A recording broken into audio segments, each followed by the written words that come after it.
বাংলায় কথা বললেই নাকি ভিন রাজ্যে আক্রান্ত হতে হচ্ছে, আহত হতে হচ্ছে, এমনই জোর প্রচার করছে তৃণমূল। এবং এই নিয়ে কিন্তু পরিষ্কার তারা বলছে যে পরিযায়ীরা বাইরে ভালো নেই, অথচ পরিযায়ীরা তারা বাইরে ভালো আছে, এমনটা কিন্তু তারা বারবার বলছেন। মমতা বন্দ্যোপাধ্যায় আবার মাসিক ভাতার কথাও বলছেন যে পরিযায়ীরা ফিরে আসলে তাদেরকে মাসে 5,000 টাকা দেওয়া হবে।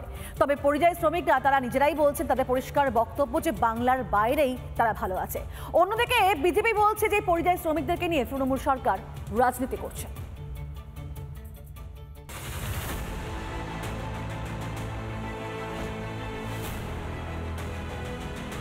বাংলার পরিযায়ী শ্রমিক যারা বিভিন্ন রাজ্যে কাজ করেন, ফিরে আসার পর 12 মাস মানে 1 বছর নতুন কাজের ব্যবস্থা না হওয়া অবধি প্রতি মাসে তাদের 5,000 টাকা করে দেওয়া হবে। মাননীয়া শুভনন্দন পরিযায়ী শ্রমিক বলছিলাম, তো আপনি শুনলাম আপনার 5,000 টাকার ব্যাপারটা। আপনার ইলেকশনটা হচ্ছে ফেব্রুয়ারি মার্চ মাসে, তারপরে ভগবান না করুক আপনি যদি না থাকেন পরে, তাহলে কে দেবে?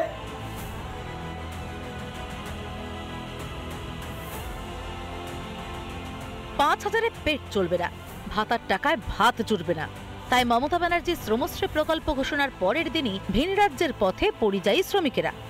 মঙ্গলবার সকালে হাওড়া শিয়ালদা স্টেশনে পরিযায়ীদের, কেউ যাবেন দক্ষিণ ভারতে, কারোর গন্তব্য উত্তরে। ভিন রাজ্যে নাকি বাঙালি আক্রান্ত, বাংলায় কথা বললেই নাকি হেনস্থা করা হচ্ছে, এমনই প্রচার চালায় তৃণমূল। সুর চড়ান মমতা বন্দ্যোপাধ্যায়, সব মিথ্যাচার ফাঁস করে দিয়েছেন পরিযায়ী শ্রমিকেরা। যে কখনো অত্যাচার হয়েছে, মারধর হয়েছে, বা বাঙালি বলে বেরিয়ে যাও, বাংলা থেকে এসছো বেরিয়ে যাও, এগুলো শুনেছি, কিন্তু আমাকে কোনোদিন আমি শুনিনি, আমি দেখিনি। এমনি মোবাইলে যেটা শুনছে ওইটাই, মোবাইলে দেখছে ওইটাই।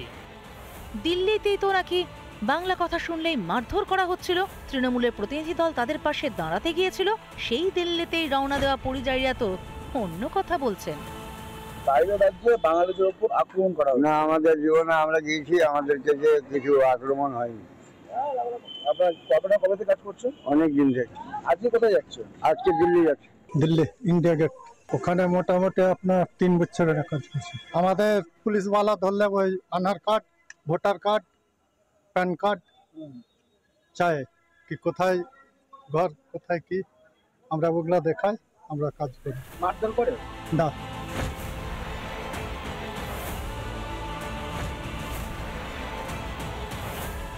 যখন ভাড়ার শূন্য দিদি তখন কোথা থেকে টাকা এনে এত লোককে পুষবেন, খাওয়াবেন আমার জানা নাই।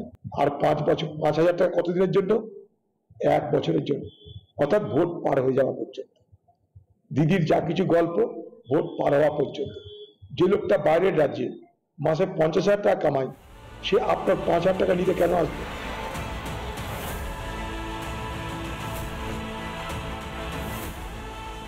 সম্পূর্ণভাবে তৃণমূল কংগ্রেসের এটা প্রোপাগান্ডা। আমি তো বলছি মাননীয় মুখ্যমন্ত্রীকে যে যদি সত্যিই ক্ষমতা থাকে, আপনার মধ্যে সৎ সাহস থাকে, আপনি আপনার কাছে পরিযায়ী শ্রমিকের ডেটা আছে, আপনার কলাক বাঙালি ফেরত এসছে অন্যান্য রাজ্য থেকে, আসেনি, হাজারের সংখ্যা পৌঁছবে না, সবাই ওখানেই কাজ করছে এবং সবাই তারা বীতশ্রদ্ধ। এই শ্রমশ্রী প্রকল্পটি পুরোপুরি একটি ধাপ্পাবাজি। পরিযায়ী শ্রমিক কে পরিযায়ী শ্রমিক নন সেটা কিভাবে নির্ধারিত হবে? পরিযায়ী শ্রমিকদের দেবার নাম করে যে তৃণমূলের পার্টির ক্যাডারদের কাছে এই সরকারি টাকা পৌঁছে দেওয়া হবে না, আমার আপনার জনগণের ট্যাক্সের টাকা, তার নিশ্চয়তা কি আছে?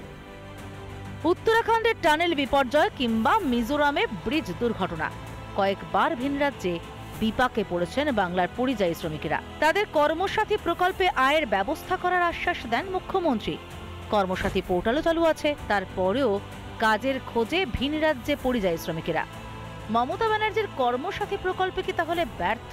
তাই কি এবার শ্রমশ্রী? মনে আছে কর্মসাথী প্রকল্প কবে চালু হয়েছিল? 2020 সালে, অর্থাৎ 21-এর বিধানসভা ভোটের ঠিক আগে। সেই ভাঁওতাবাজি এখন ফাঁস হয়ে গিয়েছে 26-এর ভোটের আগে। তাই শ্রমশ্রী, এই ভাঁওতাও বুঝে গিয়েছেন বাংলার আসল পরিযায়ী শ্রমিকেরা। তাহলে কাদের জন্য প্রকল্প? ভুয়ো পরিযায়ীদের জন্য। ভিন রাজ্যে থাকা অনুপ্রবেশকারীদের সুবিধা করে দিতেই সাধারণের করের টাকায় শ্রমশ্রী। রিপাবলিক বাংলা। নানা ধরনের কন্টেন্ট দেখার জন্য লাইক করুন, শেয়ার করুন আমাদের ফেসবুক পেজ, সাবস্ক্রাইব করুন আমাদের ইউটিউব চ্যানেল। পাশাপাশি অন্যান্য ব্রেকিং নিউজের জন্য অবশ্যই চোখ রাখুন রিপাবলিক বাংলায়।